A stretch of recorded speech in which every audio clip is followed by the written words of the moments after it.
Hello and welcome to this session. This is Professor Farhat. In this session, we're going to look at performance evaluation. And performance evaluation also could be called financial statement analysis, just to find out how well an entity is doing. Now, in our situation, we're going to be dealing not-for-profit organization because this is not-for-profit and governmental course. Hopefully, you know how to prepare financial statement analysis from your financial accounting course, because the same type of analysis that we do, we're going to be using again in not-for-profit organization. How do we perform financial statement analysis? One way is to prepare what's called common size analysis, or the other way is to use ratio. And what is a ratio? Ratio is two numbers, divide them by each other. This is what a ratio is, x divided by y. But let's talk about common size analysis and what does that mean, okay? Financial statement ratios are used to convert information to more understandable form. What do we mean? How does common size help us convert information and ratios into more understandable forms? Let's take a look at this. Let's assume we're comparing company A, or not-for-profit A, and not-for-profit B.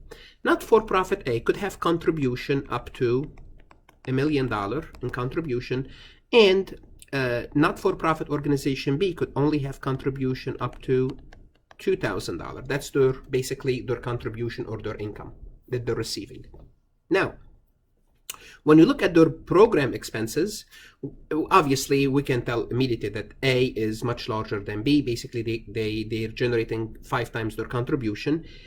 A, they have program service revenue. How much they spend on their program revenue, program services, whatever they do, they spend $400,000. They just say that's the case. And B spent $160,000. This is their program service expense. How much do they provide of the revenue on their program? Now, what we can do now, we can compare A and B, but not from a dollar amount perspective. We can see A is larger than B, but if we compute the percentages, we can say that 40%, and how do I get to the 40%? If we look at the expenses, divide them by the revenue for not-for-profit A, we can say that they spend 40% of their income of their revenue or of their contribution on the program that they undertake, while organization B, not-for-profit B, they spend 80% on their program service revenue. Well, if I want to contribute money, and if they both have the same cause, I would go with B, because B, whatever dollar I give them, if for every dollar I give them, they're spending 80 pennies of that dollar on what I want them to do, whatever that is, feeding the hungry, sheltering the homeless, finding housing for low-income families, so on and so forth. So this is how what we can do by using ratios. We factor the size out. We don't care about the size of A and B. We're looking at more relevant information to us. It makes the information more understandable, and specifically to be more specific, more comparable. Now I can compare A to B. So in common size analysis, all items on the financial statement are scaled, typically by the largest amount appearing on that statement. So usually what we do when we're looking at the income statement, we compare everything to revenue. We look at advertising compared to revenue. We look at operating expenses or administrative expenses as relationship to revenue. We would look at fundraising expense in relationship to revenue. On the balance sheet, we look everything in terms of assets. So we look at our current assets in relationship to total assets. We look at our inventory or supplies in relationship to total asset, our cash in relationship to total asset, our if we have any contribution receivable in relationship to total asset, so on and so forth. So this is on the balance sheet. On the income statement, once again, usually we divide everything by revenue to find that percentage. So why are these helpful? Because once you have those percentages, you can compare them to earlier years, how much of your income was spent on advertisement versus how much of your income is spent on in year 1 versus year 2. Let's assume in year 1 you spend $300 out of your $1,000 on advertisement. In year 2 you spend $400 out of $2,000. Okay, so notice you can say I spent more in year 2, but you did not really spend more in year 2 because your advertising expense was 30% in year 1. In year 2, that's actually 20%. So what happened is, once you have percentages, it factors the size out. It shows you the true increase or decrease in the activity. Or you can compare these ratios to other entities or other government. If you're comparing to governments, you compare to government, maybe basically the next village, the next city, the city next door to you, or a city of similar size and similar economic background to you, just to see how well you are doing vis-a-vis other cities. Not-for-profit, you could also look at similar not-for-profit organization. So this is why the common size analysis are good. Now, if you are interested in this, I have plenty of lectures of common size, not plenty, I have 1 or 2 lectures on my YouTube, but that deals with for-profit. So I assume if you're taking this course, you already know what common size analysis is. Now we're going to be focusing on few ratios that deals with not-for-profit. So once again, to compare entities of varying sizes, it's useful to compute ratios. That's the importance of ratio. It factors the size out. I don't care how big is your company. Give me the current ratio and I can compare company A to company B. Okay. So the relevance of financial ratio depends on the type of the organization, not-for-profit versus governmental. So when we compute not-for-profit versus governmental versus private companies, they will have 3 different types of ratios, because the purpose of a private company is profit. The purpose of the not-for-profit, serve the patrons, whoever that, or serve the cause, and this is serve the citizens.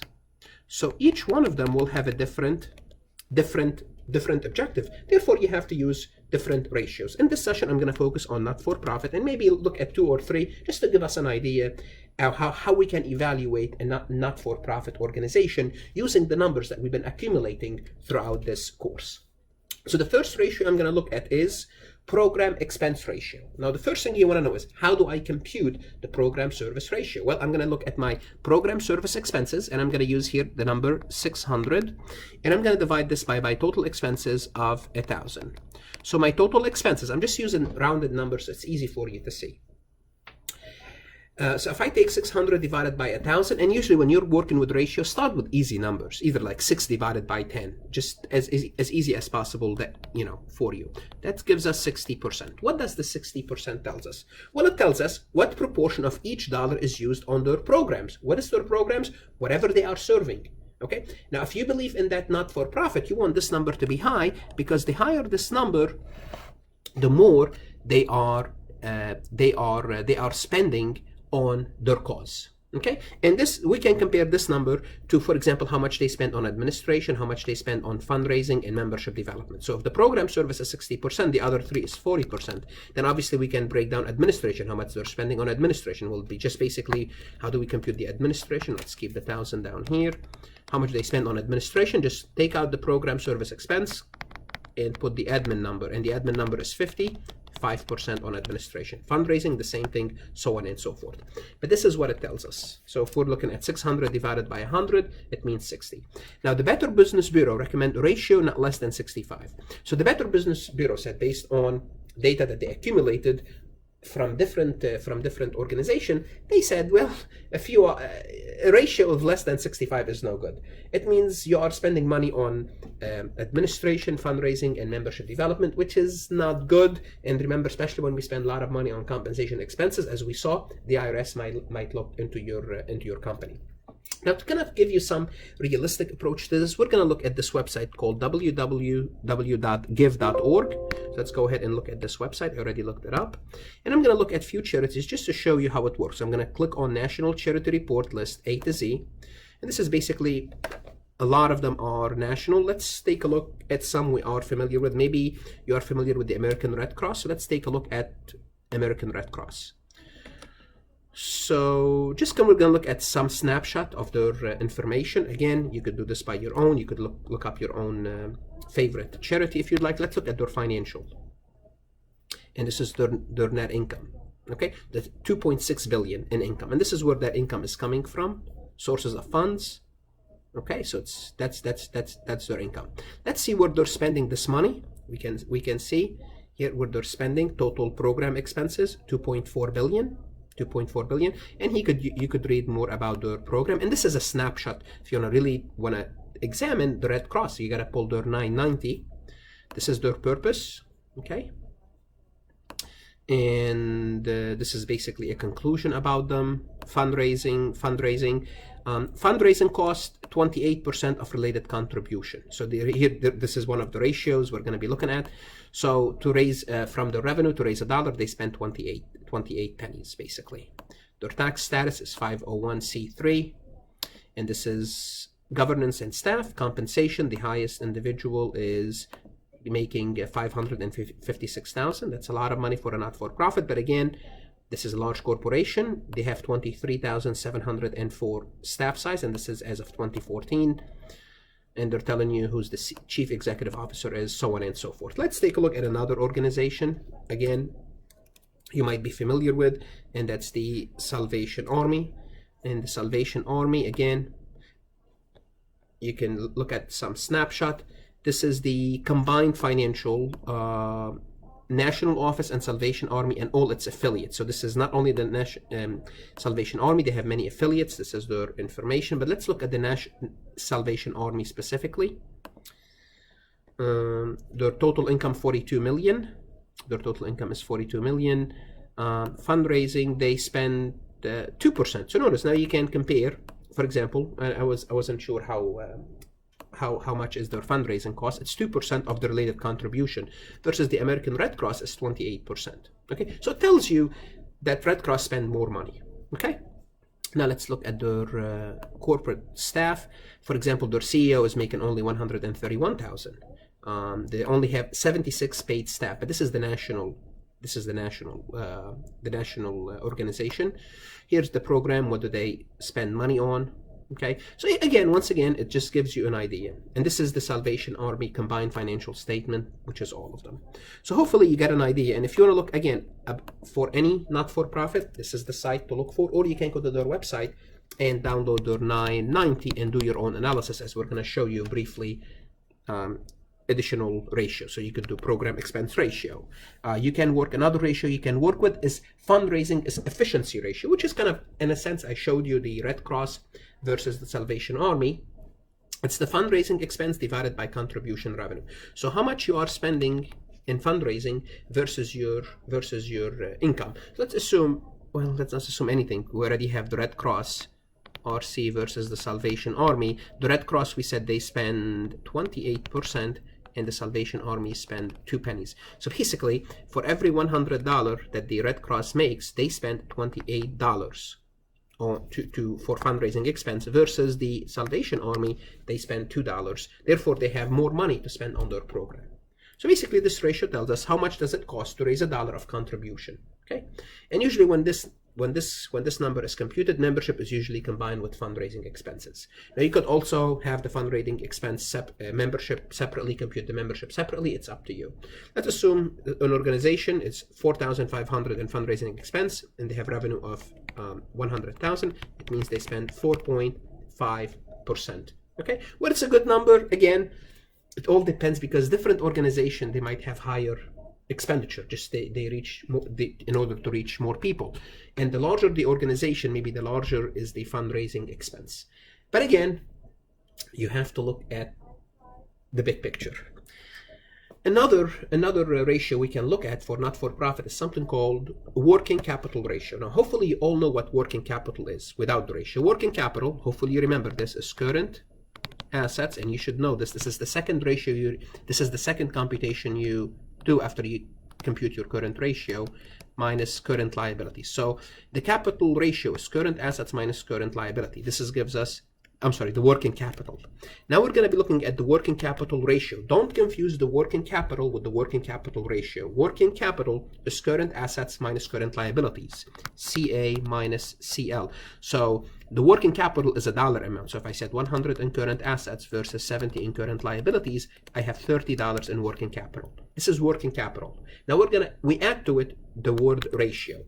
What does that mean? Well, we're going to take the working capital, and if it's a ratio, we're going to divide it by something else, and we're going to divide it by expenses, our total expenses, and that's going to give us a figure. So let's take a look at some numbers. Let's assume the current ratio, the current assets is 100. We have 100 of current assets. Current liabilities of 60, okay?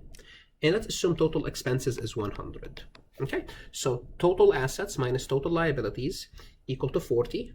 or equal to 40. 40 divided by 100 equal to 0.4. Now what do we do with this 0.4? So what we do, we're going to take this 0.4 to make more sense, because it doesn't really tell us much, 0.4, and we're going to multiply it by 12. Why 12? It's 12 months, and it's going to give us 4.8 months. What does that mean? It means we can survive, or we can operate with our current working capital for an additional 4.8, let's say almost 5 months without raising any new capital. So simply put, so if we take, this is 40 divided by 100 equal to 0.4 times 12. If we multiply by 12, tell us how many months of operating expenses are available in working capital. Now, do we want this number to be high or low? Obviously, the higher the better. Let's assume working capital was 0.6. If you take 0.6, let me just do this, kind of show you how it works. 0.6 times 12 will give us 7.2. So if your working capital is higher, okay, then you can operate for 7.2 months without restoring to any cutting expenses or laying off people or anything like this. Now, how could you increase this ratio? Well, you could increase your asset, reduce your liabilities, and reduce your expenses. This way you can increase this ratio, and you want it to be as high as possible. So high working capital means how long does the not-for-profit can sustain its operation without restoring to layoff and cutting expenses. So the higher your working capital, the more you can go without cutting down on expenses. Once again, what do? You increase your current assets, you bring more cash, you have less liabilities, and obviously when you reduce your expenses, your current ratio will increase, therefore it's good. If you have any questions, any comments, by all means, email me or see me in class. So we looked at those three ratios. In the next session, I would look at governmental ratios, because again, we're looking at two different things. Yes, they're both not-for-profit, but the not-for-profit organization serve a specific group, therefore we look at specific ratios. Government serve the citizen as a whole, therefore we have to look at different sets of ratios. Just like when we evaluate a for-profit company, we look at a different sets of ratios. The ratios should be relevant to what you are doing. If it's relevant, you compute them, you compare them, you keep track of them. Otherwise, if they're not relevant to you, you don't use them. If you have any questions, any comments, by all means, email me or see me in class. And if you're studying for your CPA exam, always, always, always study hard. It's worth it.